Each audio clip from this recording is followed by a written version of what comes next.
Layout, comfort, economy, technology. It was optimal in everything and was supposed to become one of the most numerous in the Soviet sky. But it didn't.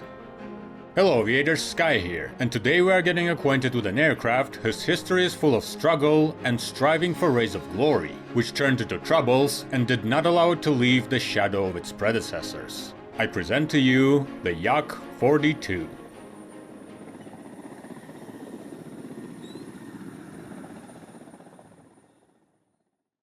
In October 1966, the Yak-40, a light jet aircraft for local airlines, took to the Soviet sky for the first time, combining the seemingly incompatible things.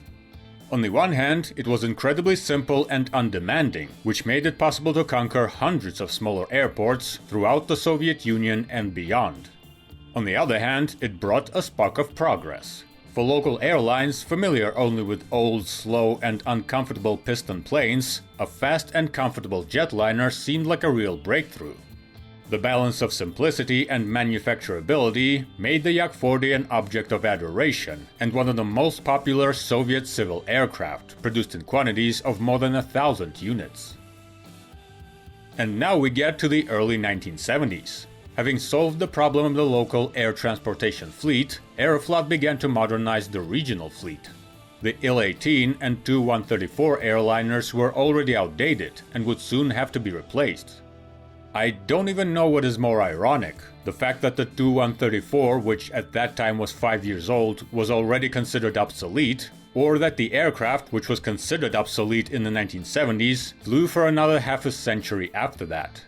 In any case, the airline wanted a new aircraft to replace them, more efficient, comfortable, simple, and economical, meeting the requirements of the times. Yakovlev, relying on the success of the Yak-40, proposed the concept of scaling, to make in fact the same aircraft but simply increase it in size.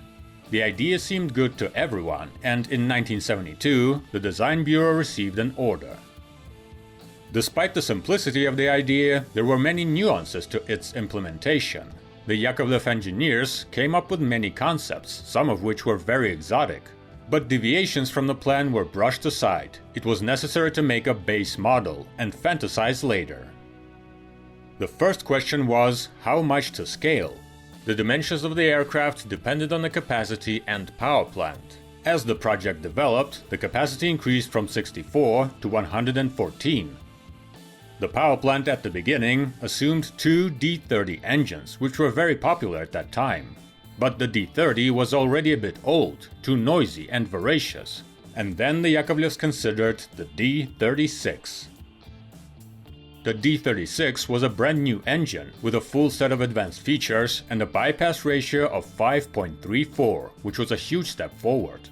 Compared to the roaring D-30, the D-36 was quieter, its fuel consumption was reduced by 20%, it was more reliable and, which was very pleasing, cleaner, finally getting rid of the smoky trail, which nailed to the Yak-40 the nickname cigarette butt.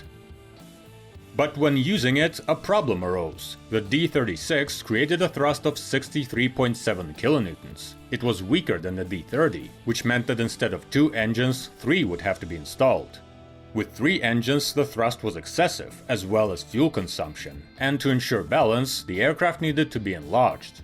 So, the capacity of the new airliner has grown to 120 seats, almost the maximum for the Il-18, and a half more than the Tu-134. The next question was how to place these 120 seats, and the answer was radical. The diameter of the fuselage is 3.8 meters, with a cabin that can accommodate 6 seats in a row, according to the 3+3 scheme. This is the level of the large Tu-154. Isn't it too much for a regional plane? There are many explanations, from the desire to increase comfort to the idea of unifying the cabins of different aircraft. Perhaps there was a desire to compete with the Boeing 737. Or maybe it's the size. With layouts of 5 or even 4 seats in a row like the Tu-134, a 120-seat airliner would turn out to be very long. Such aircraft also exist, but in our case, given the requirement to work on poorly prepared airfields, this could become a problem. Another issue was the wing. The choice was between a straight wing like that of the Yak-40, with better takeoff and landing performance but lower speed, or swept with opposite arguments. Yakovlev wanted to do the first option and the customers the second. The choice was difficult. Even the mock-up of the aircraft was made in such a way that one wing console was straight and the second was swept.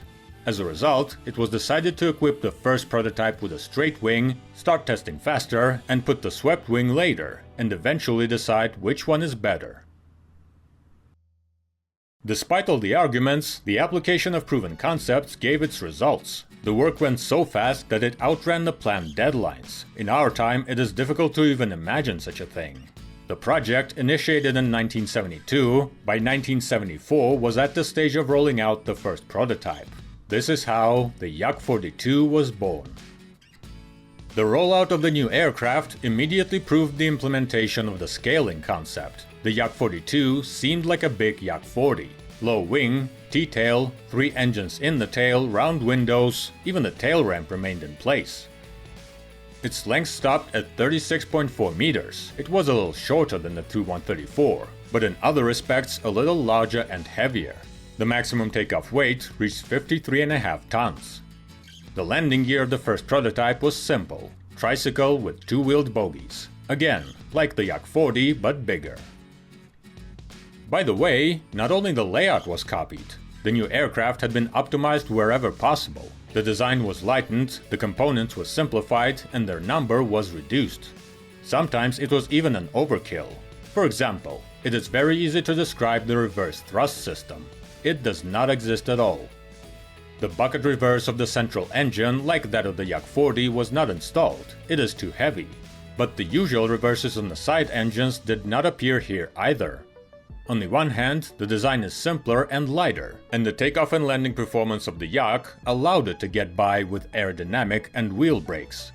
But on the other hand, with a wet runway, side wind, and other bonuses of the environment, the ability to quickly slow down could of course be useful.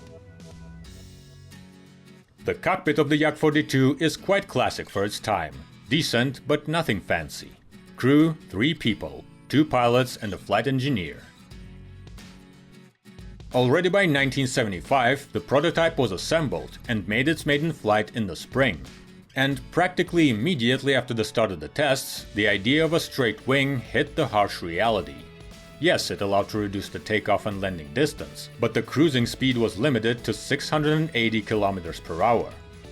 The Yak-40 with a straight wing was also slow, and for short local lines it was not so important. But for a regional jetliner, 680 km per hour is a disgrace, which moreover cut down the range and impaired the economy.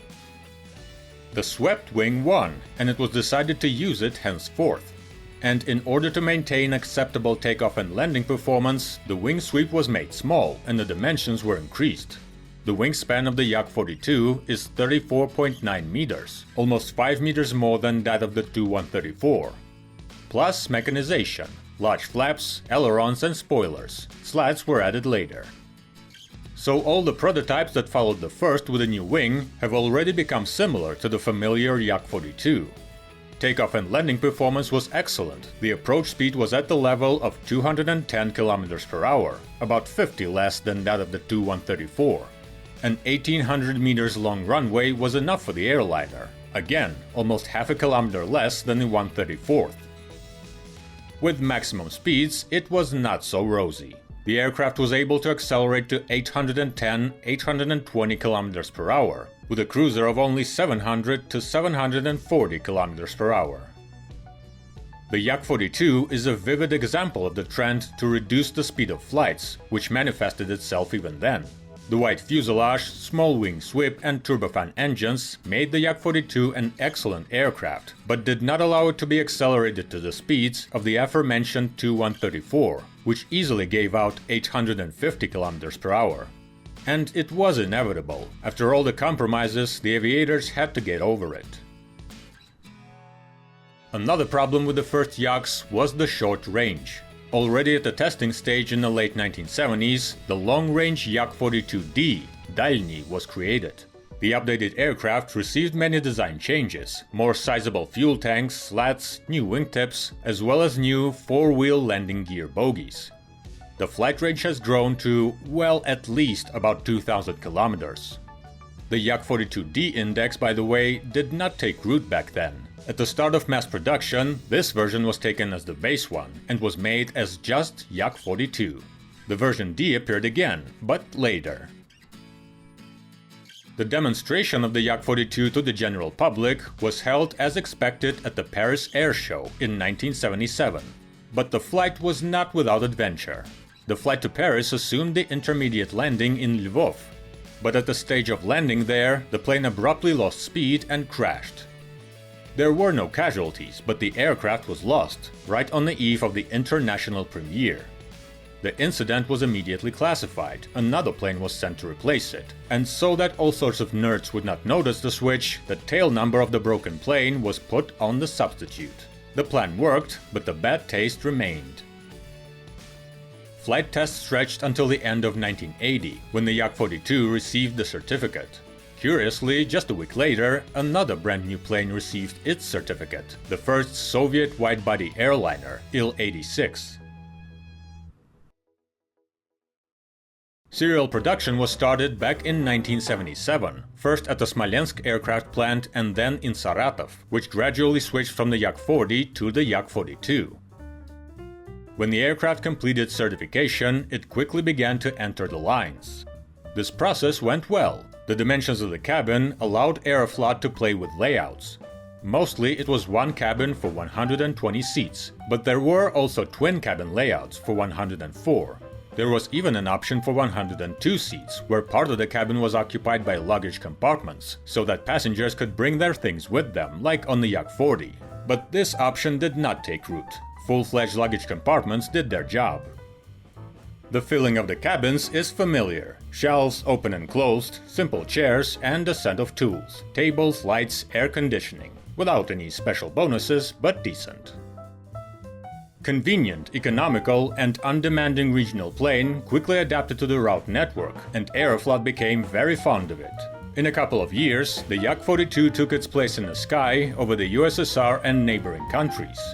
It seemed that the march of the Yak-42 through the world of regional air transportation was successful, and soon, like the 40th, it will be produced in hundreds or even thousands. But this dream stumbled very painfully. In the summer of 1982, the Yak-42, flying from Leningrad to Kiev, suddenly went into a dive and, having lost control, collapsed and crashed, taking the lives of 124 people. The terrible disaster caused a huge resonance, and even more resonance was caused by the results of the investigation. It turned out that the cause of the crash was the failure of the stabilizer mechanism. Moreover, it was a design error. The systemic structural flaw led to the fact that the entire Yak-42 fleet was grounded and did not fly for 2 whole years, and production was also effectively stopped. At the start of operation, it was a disaster. The brand new regional aircraft, recently presented to the world with pomp, ended up in the shadow from which it could no longer get out. Aeroflot's enthusiasm dried up, and production volumes fell sharply. There was no longer any talk of a victorious march of the Yak-42. Trying to improve the situation, the designers set about solving one of the chronic problems of the Yak-42, short range.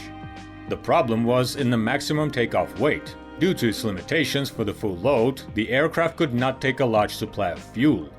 The improvements practically did not change the aircraft externally, but allowed it to increase the takeoff weight to 56.5 tons, which made it possible to fill in more fuel and increase the flight range to 2,700 kilometers. The new Yak-42D replaced the basic Yak-42 in production and became the standard, and the best performance once again made the aircraft interesting. It began to be delivered not only to Aeroflot, but also for export to Cuba and China. It seemed that the life of the plane is getting better, but there was another crash, this time not of the plane, but of the entire country. The collapse of the USSR, its logistical ties, and the severe economic crisis hit the entire former Soviet aircraft industry hard, which also affected the Yakovlev, and they did everything to help the project survive. The Yak-42 began to be used as a flying lab. One of these aircraft became a platform for testing the D-236 prop fan engine. There was an attempt at a large-scale modernization of the aircraft, improving the systems, lengthening the fuselage, and increasing capacity, but things did not go beyond one machine. Other projects mostly shared the same fate.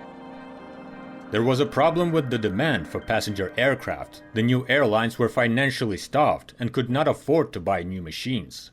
The Saratov aviation plant went through the 1990s with admirable tenacity, continuing limited production, but by the beginning of the 21st century it had finally run out of steam. In 2003, the 183rd serial Yak-42 was assembled, and on it, the history of the series, as well as of the aircraft plant itself, by and large ended. However, the decent performance still kept the Yak-42D on the wing, and some of the aircraft were converted into VIP and corporate jets, but again with no success. The next blow to the airliner was the disaster near Yaroslavl in 2011, which claimed the lives of the members of the locomotive hockey team and led to fierce criticism of the aircraft. Although speeches about how incredibly dangerous Yak is were distinguished by loudness rather than objectivity.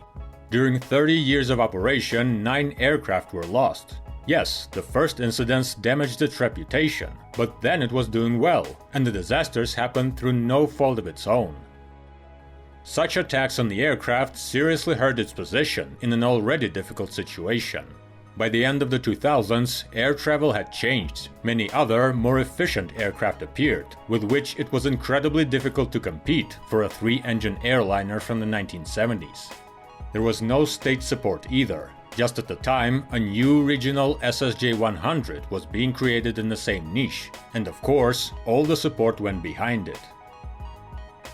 At the moment, the Yak-42 is still flying, but it is already rather exotic. It serves in the fleets of several local airlines and in special services.